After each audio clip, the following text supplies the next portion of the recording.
Hey friends, welcome back to Mustard Seed Homesteading. I'm so glad that you're here. My name is Megan, and if you're new, welcome.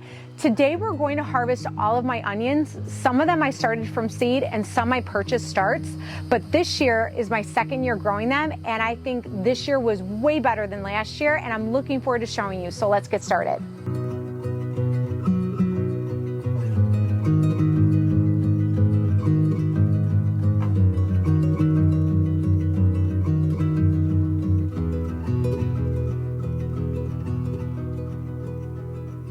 Okay, so here is my first onion that I'm going to pull.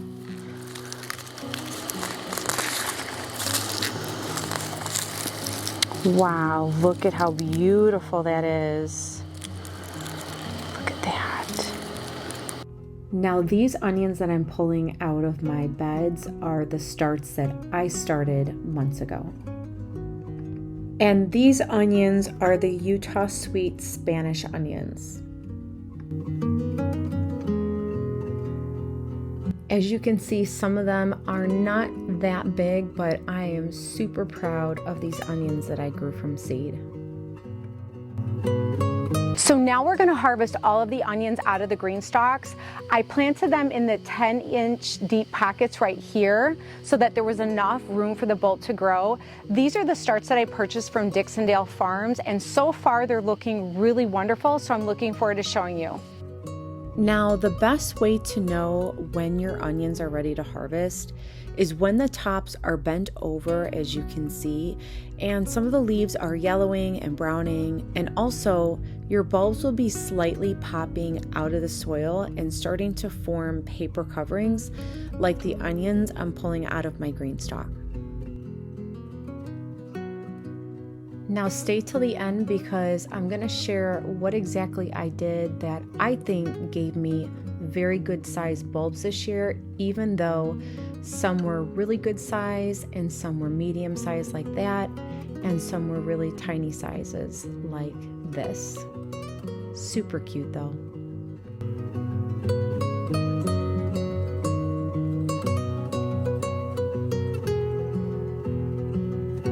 Sorry for some of the in and out with the camera. I was filming at nighttime and I think that was causing the focus to go in and out, but it has been very hot and the evenings are just the best time for me to film. But look at this beautiful onion, and it smells amazing.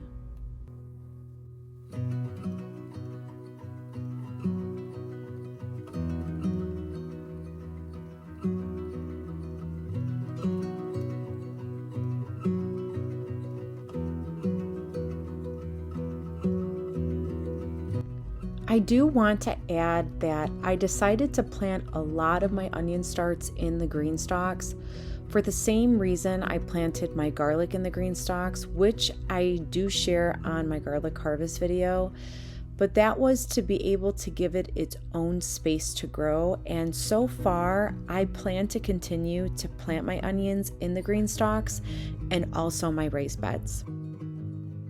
And what the green stalks has allowed me to do was to conserve time as far as watering and fertilizing.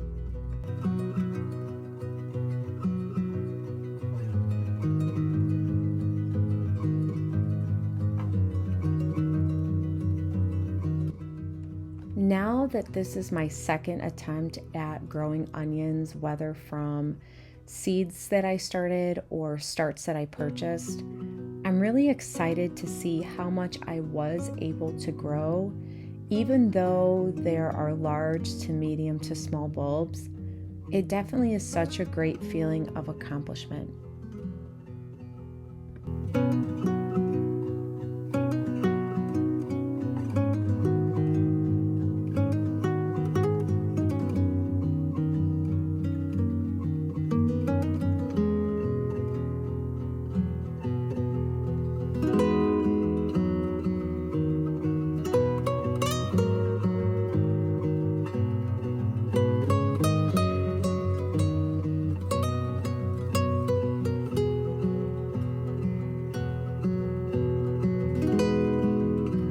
Okay, so we had to end the video in the garage because it was getting dark outside.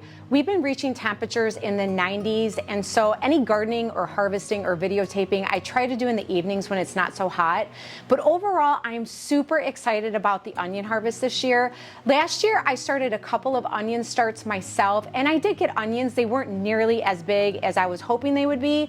But this year, between some of the seed starts that I started and some that I purchased from Dixondale Farms, I'm really happy with the harvest.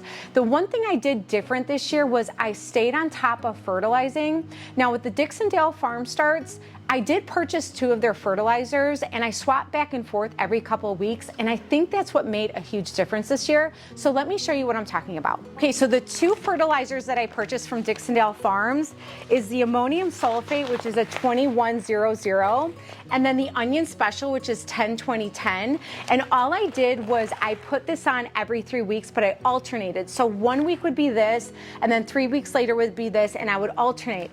But what I did, instead of just taking the granule fertilizer and sprinkling it over each onion, I took a gallon jug right here and I put a 1/4 cup of whatever fertilizer I was using that week.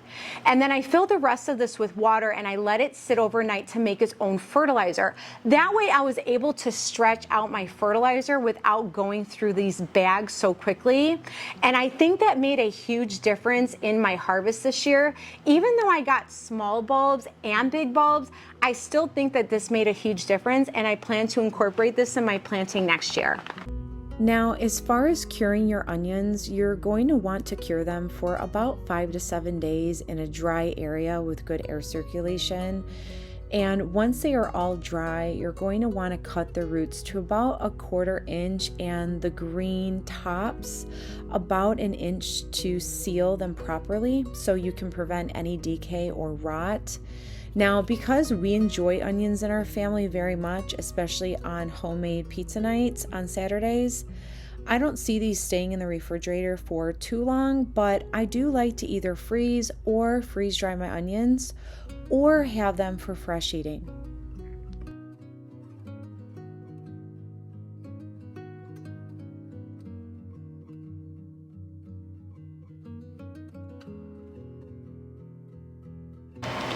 So this is me a couple days later. It just got too late into the evening and also way too hot, as you can see in the video. But I'm glad that you came by to watch me harvest my onions, and I hope that the new technique that I use with my fertilizing is something that could possibly help you when you go and plant your onions in your garden. And I'd also be curious to know if you can leave in the comments below if you start your own onion starts or if you purchase them, how you fertilize them, how you water them and take care of them, and also how you harvest them. I appreciate you all stopping by, and I look forward to seeing you next time. Bye.